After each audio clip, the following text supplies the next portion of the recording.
ఆంధ్రప్రదేశ్లో కూటమి అధికారంలోకి రావడం ఖాయమని చంద్రబాబు సీఎం కాబోతున్నారని టీడీపీ నేత కూటమి ఉండి అభ్యర్థి రఘురామకృష్ణరాజు అన్నారు. కోనసీమ జిల్లా ఐనవెల్లి విఘ్నేశ్వర స్వామి వారిని RRR దర్శించుకున్నారు. రాష్ట్రంలో దుష్ట పరిపాలన అంతమవ్వాలని దేవుణ్ణి ప్రార్థించినట్లు ఆయన తెలిపారు. సీఎం జగన్కు కేఏ పాల్కు పెద్దగా తేడా లేదని, ఇద్దరూ 175కు 175 సీట్లు వస్తాయని అంటున్నారని ఎద్దేవా చేశారు RRR. రాష్ట్రంలో 125కు పైగా సీట్లను కూటమి గెలుచుకుంటుందని పేర్కొన్నారు రఘురామకృష్ణరాజు.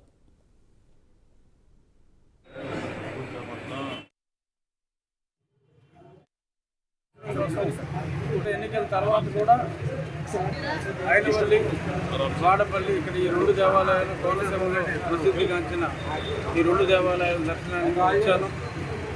అలాగే అదే పద్ధతి ప్రకారం ఈసారి కూడా రావడం జరిగింది. మళ్ళీ త్వరలో ఒక వారం, అదే 2 వారాల తర్వాత ఎన్నికల ఫలితాలు వచ్చిన తర్వాత మళ్ళీ కోనసీమకి అమలాపురం వచ్చి మళ్ళీ వాడపల్లి, ఐనవల్లి ఈ రెండు దేవాలయాలు దర్శించుకుంటాం. స్వామిని ఇక్కడ కోరుకున్నది, వాడపల్లిలో కోరుకోబోయేది ఒకటి, ఈ రాష్ట్రానికి మంచి పరిపాలన రావాలని, ఈ దుష్ట పరిపాలన అంతమవ్వాలని. ఆ కోరిక తప్పకుండా నెరవేరుతుంది. అత్యధిక స్థానాలతో చంద్రబాబు నాయుడు గారు ముఖ్యమంత్రి కాబోతున్నారు.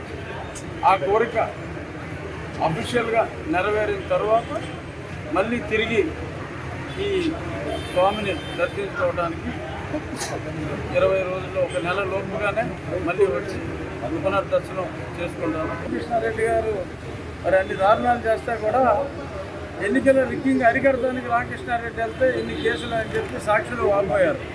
ఇంకేం చెప్తాం? కంచే చేరమేసినట్టుగా ఉన్నది.